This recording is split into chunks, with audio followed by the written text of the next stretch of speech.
A little 3-minute discussion, wasn't a long conversation, right? But it was enough to let her know that history matters and that the things that she sees didn't just happen, that they're the result of certain policies. Because here's what's interesting about that area that we now like to call the ghetto. The reality is the ghetto was created, and public housing in particular was created not for poor black people. It was created for poor white people. And in fact, for the first several years of public housing, people of color couldn't even get into public housing projects. They were essentially segregated by race. Only poor white folks could even live there. And then what happened is the government created some new programs under the FHA program, the VA loan program, later on the GI Bill program, which allowed those same white folks who had been poor and struggling to leave public housing and to leave urban areas and to hustle it out to the suburbs where only we could live, or to the smaller towns where only we were going to be welcome. So what's interesting is that the hood became the hood because only people of color now were allowed to live there. White folks were literally being subsidized by the government to move to the suburbs. The white middle class, and make note of this, was built by government. Government programs that underwrote those loans because those families could not have afforded a loan otherwise. They were able to get one because the government underwrote the loan and guaranteed the loan in case of default, but only for people of color. Only for white folks. People of color, by and large, couldn't get in on any of that. So white folks were able to move, people of color were not. Certain neighborhoods deteriorated economically, other neighborhoods went up in value. At the very same time, the government was doing what they called urban renewal, which meant they came through black neighborhoods and Latino neighborhoods, and they built interstates right through the heart of the community, right? Knocking down black homes, black apartments, knocking down black-owned businesses all around the country. Between 1950 and 1970, about 1 in 5 apartments or houses lived in by black folks was knocked to the ground for economic development purposes, even though people of color couldn't benefit from almost any of that economic development. So that's how our communities come to look the way they look. But if we don't know that, and if I don't tell my daughter that, but maybe, let's say I don't tell her because I don't know. What if I don't know the history? What if I don't do this work and therefore don't know the answer? What do you think my daughter is going to assume is the answer? What would you assume is the answer? You know what we would assume if we're not taught the history? We would default to the position of this culture, which says what? Wherever you end up, it's all about you. So if you're living in a poor neighborhood, it's just because you didn't work hard enough. And if you live in an affluent neighborhood, it's obviously because you're smarter, right? The default position of America is this notion of rugged individualism and meritocracy, and wherever you end up is all about your own genius, your own effort, your own morality, your own cultural ethics. That's what we believe, and we believe that even though there is no such thing as a rugged individual in the history of human beings. How do I know that? Very simple. We're social creatures by definition. We've never lived in isolation from one another. We've always lived in families and tribes and communities, nations, right? If you ever meet someone who's actually a rugged individual and hasn't been raised in a social context, you need to get the hell away from that person. They would be like a feral animal, right? They would be wild. It'd be like being raised on an island by a porpoise. They wouldn't even know how to have language. They'd probably try to eat you because they wouldn't understand there's like a taboo against that, right? You need to get the hell away from anybody who's actually a rugged individual because there are no such thing. And certainly, let me just say this, if you inherited $200 million from your daddy's real estate empire, you sure as hell are not a self-made anything or a rugged individual. You might want to write that shit down.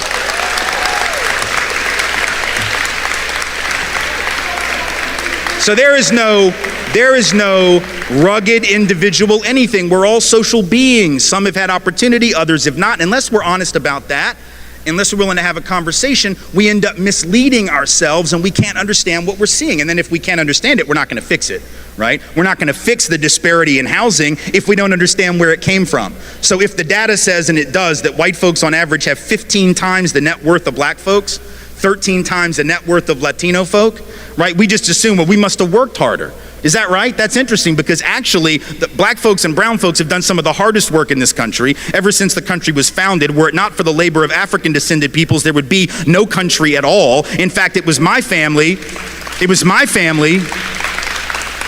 white slave-owning family in the South that got black folks to do all the hard work because we were lazy asses and didn't want to work at all. White folks in the South on the plantation used to want to sit on the porch and drink mint juleps and have carriage rides rather than work, while black folks did all the real labor. And yet we decided that black folks are lazy, which I find fascinating. right? And then people write to me and say, well, these black people, they're just taking all the jobs. Okay, which is it, precious? Because it can't be both. People of color can't take all the jobs and be lazy. I don't ask much of racists because I expect very little, but you cannot be lazy and take all the jobs. Are we at least clear on that? Like, if you took all the jobs, you were like the opposite of lazy. If you are indeed lazy, you probably did not even take one job, let alone all of them. So I just need racists to get their damn story straight. That's all I ask. I just don't like moving targets. That's all, right? But if I don't tell my daughter the truth, she defaults to the position of the culture, and then she can't understand what the problem is. The same is true with policing. You can't understand the Black Lives Matter movement and the importance of it if you don't know the history and the relationship between law enforcement and black and brown peoples. If you understood that history, you wouldn't ask one question about why this movement is necessary and why it's righteous. If you knew that history, but you don't know it, and it's not your fault. You weren't supposed to know it, and nobody taught it to you, right? So you don't have to know that modern policing traces back to slave patrols. That black folks' first experience with law enforcement was having, you know who? Working class and poor white folks on horseback going around keeping black folks in line on behalf of the rich master that owned all the property.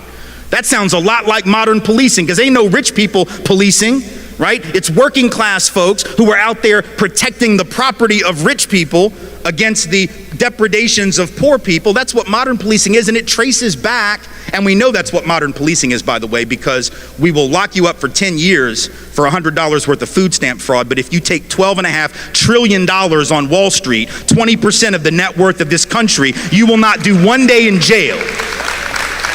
So we know that law enforcement has got nothing to do with enforcing the law. It's got nothing to do with good people and bad people, lawbreakers and the law abiding. It only has to do with controlling certain people. And black and brown folks know who those certain people usually are, because it's always been them. See, black folks know that it was cops who were involved in race riots and racial terrorism against black communities for the first 50 years of the 20th century. You didn't learn about that in class either, and that's not your fault. It wasn't taught, but in fact, every single year, just about from 1900 all the way to the 1930s, 1940s at least, there were race riots where white folks would just go into black communities, burn them to the ground, bomb them from the air like in Tulsa, Oklahoma, rip people out of their homes, beat them in the street, and police sat by, watched it happen, and participated. That doesn't mean that every cop in the modern era is like that, but it means that black folks can be excused for being not so clear on the decency of police in their communities, because there's a history there. It was police who dragged black folks and white allies off of those sit-in stools at lunch counters in the South to enforce segregation. See, when your job is to enforce the law, and for most of American history the law was against you as a people, then enforcing the law means you are the first line of oppression. People of color know that history and need to be excused when they don't just get over it, because that continues. How do we know it continues? Very easy. We know from the data on racial profiling that black folks are twice as likely as white folks to be stopped and searched for drugs, even though white folks are more likely to have drugs on us on the occasions that we're searched. White folks use drugs and sell drugs at the same or higher rate than black folks and Latinos, and yet it is black folks and Latinos who in any given year make up 85 to 90% of the people who get arrested and incarcerated for a drug offense. See, people of color know that. And if we don't understand when black folks rise up and say Black Lives Matter. Well, what do you mean? All lives matter. Yes, sweetheart, I know they do. Yes, they do. And that is a totally irrelevant and unnecessary point to make. You see, you don't have to say all lives matter. We take that for granted. What we've never accepted in this country is that black and brown life matter. You have to proclaim that which is ignored, you see. That's why we have Black History Month right now and not White History Month. We don't have to have the White History Month because we got May and June and July and August. And every other month where we learn about white folks, we don't have to call it that. See how slick that is? That's how white supremacy operates. You don't have to call it White History Month. You just call it history, and literature, and theater, and poetry, and art. You don't have to racialize where it came from, right? That's what Malefi Asante at Temple calls universalizing the particular, which is the hallmark of Eurocentric thought. Right? Not everybody's experience is the same. And so when certain people have been left out of all, you have to call that out by name. Because see, we've always said all, then we didn't mean it. We said all men are created equal, and we didn't mean that shit. Right? We didn't mean women, but we didn't even mean all men. We said all, and it was a lie when we said it.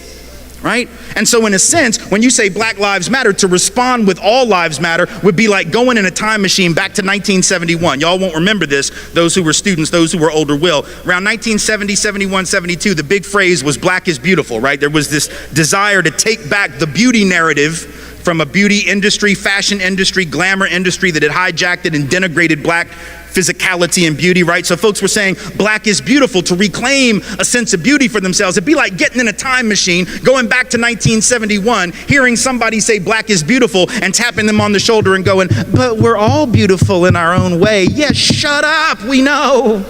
Not the point. It'd be like going back to the early 80s when the HIV/AIDS crisis started. And it took several years for the President of the United States to even utter the word. Ronald Reagan didn't want to even utter the word, let alone cut loose with funding to deal with the problem until his buddy Rock Hudson died of it. And then all of a sudden he was willing to talk about it a little bit, right?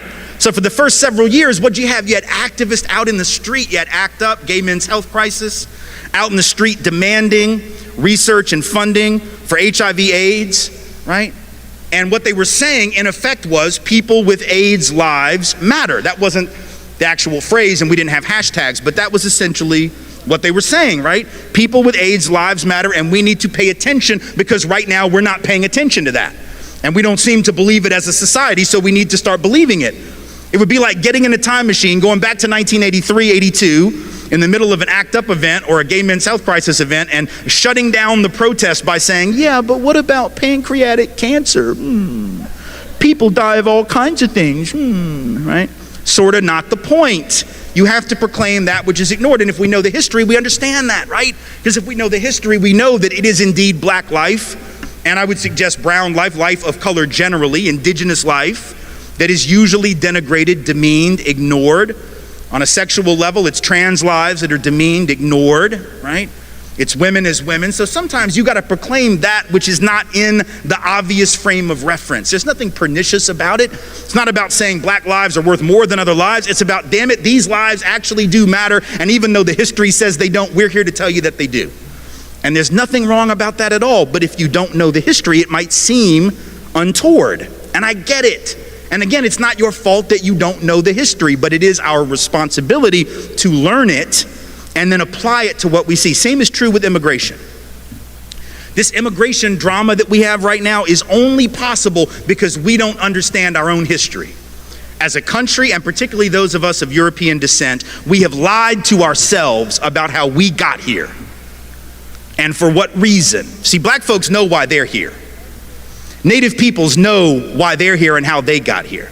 A lot of Asian folk know, particularly if they're Chinese American, they know they got here because their ancestors were brought over to work on the railroads by the railroad barons who didn't care if thousands of them died laying track 19, 20 hours a day. But for those of us who are from Europe, we have this fiction that we've told, and we believe it, even though there's no truth to it. You know what the fiction is? It's two parts. Number one, we say things like, with regard to Mexicans coming over the border, with regard to immigrants coming up, but only that border. That's the only one we care about, right? The southern border. I find that interesting. We're not flipping out about Canada, right? We don't have any of the Minutemen or the anti-immigrant groups sitting off the coast of Nova Scotia with a gun and a scope trying to like pick off the sneaky Canadians that are trying to sneak in here for our superior healthcare system, which after all would be a pretty stupid thing to do. But in any event, we only care about that one border, forgetting for a minute that that border was created at the end of a war that was started on false pretense by this country, after which we jacked half of their country. And you weren't taught that in school either because our history books aren't interested in telling the truth. They tell this very patriotic history that has no relationship to the fact. So that border is artificial. Mexican folk who are coming here, documented or not, let's be clear, are coming home. Their families were here before our families were here in almost every instance. But we forget that, and then we say things like, well, I don't mind them coming. I just want them to come legally like my people did. The hell does that even mean? Come legally? There was no law to break when our people came. The fact that we didn't break a law that didn't even exist, you don't get cookies for that. You don't get like a pat on the back and a gold star because your great whatever was law abiding when there was no law that he could have violated even if he wanted to. But we've told this lie that we came for these upstanding principles. So we'll say things like, well, you know, our people came for liberty and freedom, democracy. These people are just coming for stuff. They're just coming for jobs. They're just coming for health care. They're just coming for stuff. We came for high-minded principle, right? Because we believe that. What kind of third-grade version of American history is that, right? Like when Donald Trump says, well, Mexico's not sending their best. What the hell, you think Europe sent their best? Europe, no, our people were the losers of Europe. I'm not trying to be an asshole, I'm just telling you the truth. Like, our people were the losers of Europe. The winners didn't get on the boat. You understand what I'm saying? The winners didn't leave. Why the hell would you leave if you were winning? Only the losers left because they had no choice. They were dying, they were starving, they couldn't support their families. A lot of them were convicts who were sold into indentured servitude to work for rich European people. They were barely above the level of a slave themselves. The idea that we had we didn't believe in liberty and freedom. And we know that because once we got to the colonies, we set up the opposite of liberty and freedom. And I don't just mean that for like black folks and native folks. I mean even for other white folks. Like, we spent most of the time in the early colonies trying to figure out who the witch was, right? It was like, well, you're not a Christian. Well, no, you're not a Christian. Well, no, you're not a Christian. I'm going to hang you from a tree. Really? Well, I'm going to drown you in the stream. Well, I'm going to set you on fire. Like, that wasn't liberty. The colonies were some of the least free places in the history of the cosmos. But we act like we came for liberty, and they're just here to take advantage. Let's be clear. Our people didn't come for liberty. They came for stuff. They came for stuff like land. They came for stuff like opportunity. They came for stuff like the ability to feed their families, and there's no shame in that. None at all. But just like there's no shame in our families having done that, there's no shame in brown families doing that and coming over that border from Mexico, Central America, or wherever else they might be coming. There's no shame in any event, but we've told a lie. It's like we have this image in our head that sometime in like 1650, this was a common scene in England.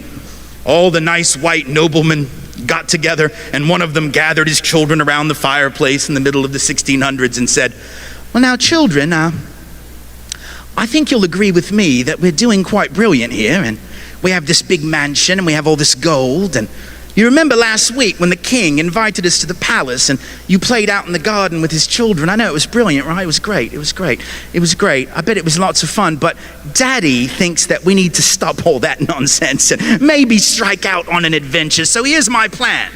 Even though we're doing so well, even though we pretty much run the show here in England, I think that what we should do this summer, follow me, stick with me, I know it's going to be a stretch, but I promise it's going to be great, is we should get on a big boat. A rickety old ship. I don't even know if it's seaworthy, children. It might sink. We might be eaten by sharks. We might get hijacked by pirates. We might get scurvy and die a horrible death. However, I think you will agree it will be an adventure, a great one indeed. That did not happen. Noblemen didn't leave. Those who were doing well did not leave. Only the losers got on the boat. People say things like, well, my family came over on the Mayflower. Okay, sweetheart, you might not want to talk about that. If you actually knew who was on those early ships, I'm not sure who was, but I know who wasn't. The king. The king was not on that ship. Nobody the king really wanted to keep around was on that ship, right? So our inability to see this, though, understand the importance historically. If we don't understand that we came for the same reasons that folks come today, be they documented or not, then we can't see them in us and we can't see us in them. And that's why we have this drama, because we're spending all this time pretending that our motivations and our even human decency and ethics are different when they're not, you see. This is why history matters so much. We can't fix any of these problems, whether it's immigration issues, whether it's criminal justice issues, whether it's wealth disparity, all of that. We can't do anything about that if we're not willing to understand history. But let me close with this. And it's a point that I think needs to be made, because sometimes when we talk about racism and we talk about the heavy weight of history, sometimes people assume that there is an attempt on my part or other anti-racist activists or educators' part to instill guilt in white people. I have no interest in white guilt, none. And people of color surely have no interest in white guilt. Guilt will not liberate anybody from anything. It will not liberate any of us from systems of inequality. It isn't about feeling guilty. It's not even about white people per se. It's about whiteness as a system, right? Sometimes people get tripped up on that, right? And they think like, oh, you hate white people. Actually, let me be clear, I love me some white people. I totally, absolutely love me some white people. Like, my wife is white. I totally love her. Those daughters that I've been telling you about, they're white, because that's what happens when white people make babies. I love them. My mom, love her, nice white lady. And my dad and I don't get along, but it's not because he's white. It's about some other shit that we don't have time to process tonight. But if you read my book, White Like Me, you'll know what some of that is. We don't have to talk about that. It's not about white people. It's about whiteness. It's about a system of white supremacy that has turned us against one another, right? And so I want to tell you a story that tries to explain the difference between guilt and responsibility, so you'll know what I mean when I say those things are different, because it's one thing to say that, it's another thing to really understand why. So let me just share a brief story with you, and then I'll take questions, and I'll let you out of here, and I'll be happy to sell you some books if you want one, because I got a college fund to pay for. So, feel free to come buy some merchandise. But anyway, the story is not about racism, so that part of the speech is over, right? It's not about oppression, it's not about privilege, it's not about inequality. It's about something totally different, but I think the story has a lesson in it about those subjects. So it has to do with something that happened to me when I got out of college. I graduated 26 years ago this May from Tulane University in New Orleans. And when I graduated, for some reason, I'm still not totally clear on this, I thought it would be a really great idea to move into a very large house with 9 other people. Let me just give you a little life advice, all right? Like, if you haven't already figured this out, okay, do not think for 1 minute that it is ever a good idea to move into a very large house with 9 other people. It usually is not nearly as fun as you think it is going to be. It has all kinds of problems, but we didn't think about any of those. We thought it was going to be great. Why? Because it was going to be cheap. And we needed that because we were broke, right? We were right out of college. We didn't have any money. Rent was $525 a month. I don't mean per person, I mean total, right? So again, not good at math, but I can do those numbers. $52.50 per person per month, man. You add the cable bill, the utility bills, we split the food, right? It's still less than $100 a month. So like on that level, this was a great idea, right? This was brilliant, right? $100 a month, man. Even in $1990, that was good. Right? It'd be ridiculous today, but it would be good even by 1990 standards. So on a financial level, it made sense. But about 6 weeks into this little experiment in communal living, we came to understand, or at least I did, why it had been a terrible mistake. And this is what happened. I was working downtown and I was living uptown. So I get on the streetcar to come back uptown in New Orleans. I get off the streetcar, I walk, 5 blocks or so into the house on Robert Street. I go up the steps at 1805 Robert. I open the door and I'm met by this incredible smell. And I mean that in a good way, which is important to point out because when you live with 9 other people, there's all kinds of smells. They're usually not good. This one was actually really nice. It was the smell of dinner being cooked for the whole group because we also took turns making dinner for each other. And this particular night, one of my roommates was making dinner. On the left front burner of the stove, there was this big pot of gumbo, right?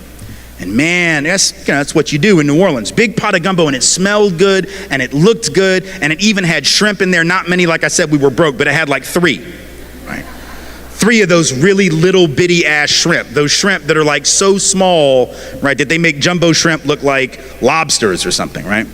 And so I looked at it, and I smelled it, and I thought, man, that looks great.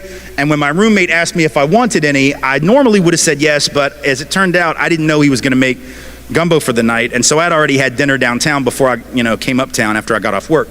So I said, hey man, I already ate, but do me a favor, smells great, looks great, take me some of that, put it in a container, put it in the fridge, I'm gonna take it to work tomorrow for lunch.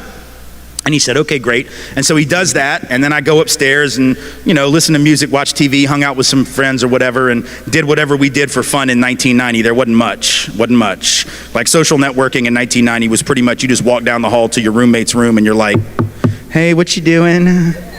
And they were like, nothing, it's 1990, there's nothing to do, go back to sleep. Get with us in like 15 years and there'll be something maybe, or 20 years, right? So we all sort of go to bed early. I went to bed sort of early, woke up the next morning at like 7:30, came downstairs to get some coffee, get ready to go to work, and I noticed that on the left front burner of our stove was still the same pot of gumbo. And man, it did not smell as good or look as good as it had the night before. And my roommate had neither saved any of it for me, nor had he cleaned it. So I was pissed on 2 levels, right? Now the food had gone to waste. I definitely wasn't going to eat it now. But he also left the mess for me or, maybe one of the other roommates to clean. So I sat there and I thought about what I wanted to do. Part of me wanted to wake him up, right? Get him to clean it, give him hell for it. But then I thought, no, I'm going to be nice. I'm just going to clean it. I'll take it up with him when I get home. So I took the pot of gumbo and I brought it over to the sink and I got the brush and the soap and I started running the water into the pot of nasty day-old gumbo, and I stopped myself halfway through. And I said, man, I don't have to clean this. This isn't my mess. I didn't even eat any of this, let alone did I make it. So now I'm feeling really self-righteous because I'm talking myself out of doing the hard work, right? So now I feel real smart. So I take the pot of gumbo and I put it right back where I found it on the left front burner, right? And I walk out the door, head held high, knowing that I had not been suckered into cleaning somebody else's mess, right? So then I come back that night at about 6:15, 6:30, and I see one of my other roommates making dinner on the right front burner of the stove. But on the left front burner, right where it had been now for 24 hours, is the same pot of gumbo getting nastier, more disgusting, more crusted on the sides of the pot. I looked at my roommate, I'm like, man, what are you doing? Like, I know you can smell dinner from last night. How the hell can you make dinner for us now on the right front burner when it's right under your nose? Why don't you clean that? And he looked at me and said, hey man, I didn't make the gumbo. I didn't even eat any of the gumbo. I wasn't even here last night. How about you? I said, hey man, not me. And now we both felt self-righteous and we knew what it meant. He looked at me and said, so, you want some lentils and rice? And I said, absolutely. So I piled up my plate with lentils and rice. I ate my dinner. I wiped off the dish in the sink, cleaned it, dried it, put it in the dish rack, went upstairs, hung out with the roommates, did whatever we do for fun in 1990. Once again, went to bed sort of early. Woke up the next morning. I'd forgotten to set an alarm. Wake up about 7. But here's a tip. If you're living in a house where a pot of gumbo has been sitting on the left front burner of the stove for what is now 36 and a half hours, you are not going to need an alarm clock to wake your ass up. You are going to be awake, right? Because the smell is going to find you. It is going to crawl out of the pot of gumbo on the legs that it grew overnight. And I'm not speaking in metaphor, English majors. I mean that shit literally. Like the stink is going to grow feet and legs, and it is going to crawl out of the pot, across the kitchen, across the living room, up the stairs, down the back hall, go under your door frame, and it is going to find with the precision of a laser that thing on the front of your face you call the nose, and you will be awake. And now I was pissed because I knew what the smell meant, right? I knew what was waiting for me on the left front burner, having not been cleaned by anybody, least of all the guy that made the gumbo. So I open my door real loud. I start stomping down the hall, hoping to wake people up, hoping to let them know just how displeased I am. Live with 9 other people, cannot find one of them. And the guy that made the gumbo's like, where's Waldo? Nobody knows where in the hell he went. He just made the gumbo like a practical joke and disappeared, right? Just wanted to see how long it would take for somebody else to clean up his mess, I guess. And I get down to the bottom of the stairs. I look across the living room into the kitchen. I see the pot of gumbo, and I'm pretty confident the gumbo saw me, right? With the eyes that it had also grown. It was evolving right there in our kitchen very rapidly, yes. And it was at that moment, not one moment earlier, but definitely not a moment later, that I came to understand maybe the most important lesson I'd ever learned about any subject. And what was it? The lesson was it didn't really matter anymore who made the mess. Didn't really matter anymore who was the author of all this unpleasantness, as the old saying goes. The only thing that mattered was that I was tired of living in that nastiness. I was tired of living with the residue of somebody else's actions. I was not to blame, but I had to take responsibility, because if I didn't, it may not get clean. You see, and the same is true with human society. When we decide that we will clean up the residue of what other folks left us, even though they did it without our permission and without our involvement, when we decide that we're tired of living in that, we will clean it. Not because we are to blame, not because we are guilty, but because we're the only damn ones left. Thank you all so much for being here. I appreciate your time. So guys, that is what Tim Wise has to say about America and the issue of race and whatever else is going on in there, and has been going on for a long time. So Tim Wise is one of those white men that openly talk about the way that Black people in America are disadvantaged. Yeah. He speaks for the Black community as if he belonged there. And it is because he sees the injustices that these people go through. He sees everything that happens with the system and how the system has been made in such a way that it is it's manipulated in a way that it will definitely discriminate and pull down the Black people. So just to emphasize what Tim Wise says, for example, the issue of color blindness, it is usually not the best thing when someone is trying to air their ideas and their views about race and racism. and someone says, I am not racist because I do not see color. And Timosh is not the only person that has said that is not actually how it's supposed to be viewed. I have done a video on Jane Elliott as well, and she said the exact same thing, that it is not true that you cannot see color. Yeah, you definitely see color, and there shouldn't be a problem with you seeing the color of a person. You should be able to see it, because it's not like black people do not want to be seen because black is ugly. No, that is not the case. Now, when you make it look like I do not see color, it almost gives looks like we are supposed to be ashamed of our color. So when you say that, it should be a compliment. No, you should be able to see the color of black people. You should be able to see the color of Asians. You should be able to see the color of everyone, even the white people. You should be able to notice that they are white. Yeah. Now, the only problem should be what is in your mind as you say that. See the color all you want, but make sure that it is not affecting how you think and how you're going to treat this person simply because you saw the color of their skin. Yeah. Yeah. And then the other thing that he says that you have already had the video and I don't want to make this so long for you. He also talks about the way the black people are disadvantaged, the way they have not been given an equal opportunity to do things, their living conditions, there are places they cannot access. There are things that the system has made it so hard for them to access, not because of anything, but because of racism. Now, you do not expect someone that has been oppressed to that level to also gain so much in life, yeah? There is a way that all these things, when they come together, they play a role in how the person becomes in the end. If you take a child to a good school and they are able to have all their meals, they have good shelter, they have a good environment, a peaceful environment around them, there is a way that this child is definitely, it's a definite thing, they're going to turn out okay. But if you give this child a hostile environment, you're giving them a lot of things they're not supposed to be dealing with at their child level. For example, you're being racist to a child, and people do that. We have seen a woman, a grown woman, white woman, calling the 5-year-old boy the N-word. A 5-year-old boy. He doesn't even know his own color. He's unaware of whatever is happening in the surrounding. And he's just trying to come to terms with what this world is. And you call him the N-word, and there's all that drama around it. And now he realizes that it shouldn't be like that. It is a wrong thing, and it starts affecting them, because every other time they see a white person, they will want to be a white person.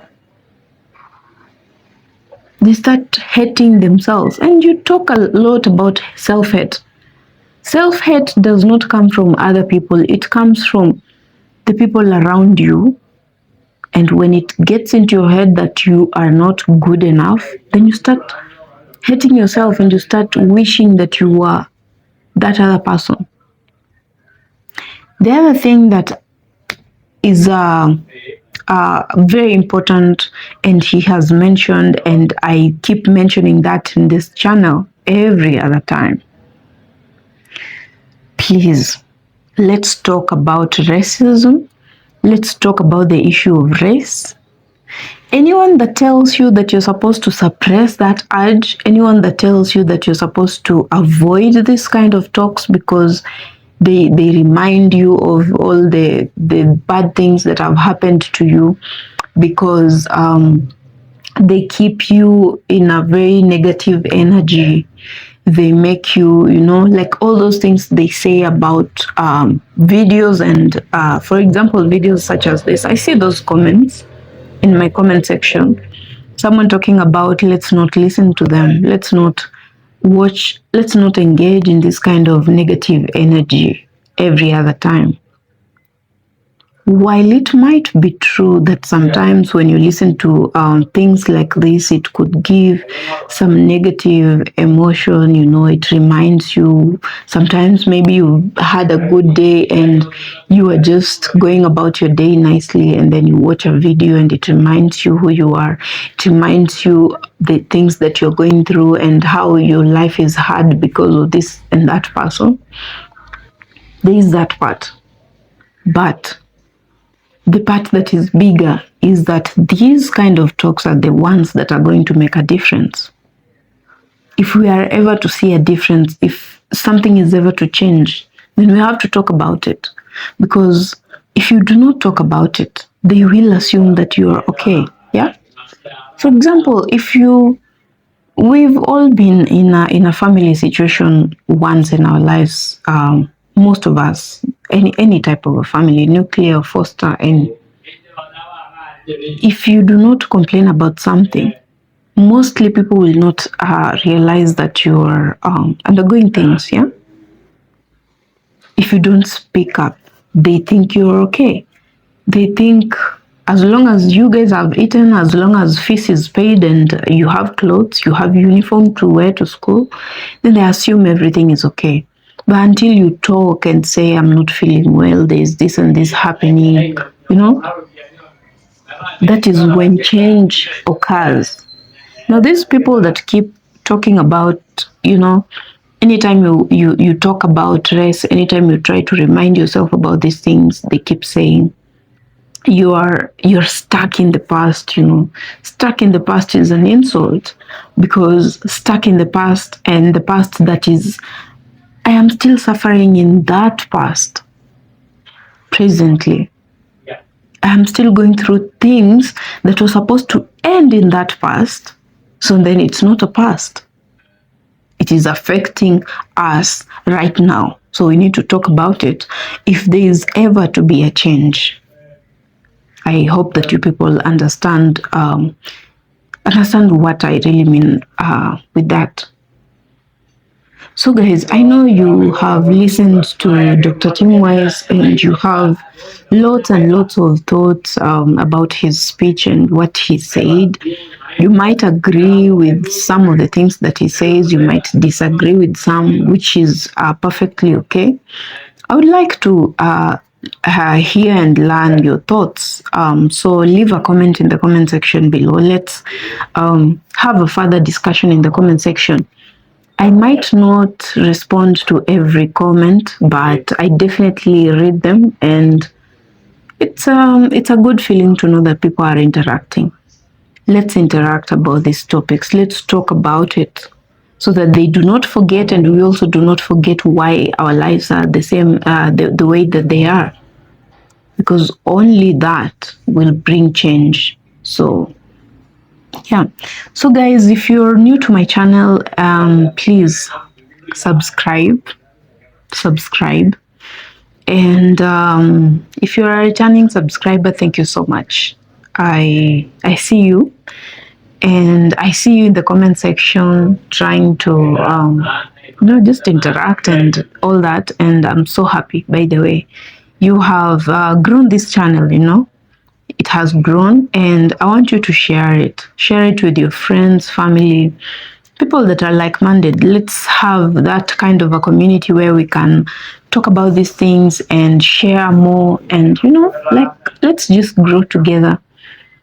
And once we grow this channel to a certain level, now the children, when they grow, these are the kind of things that you will refer them to.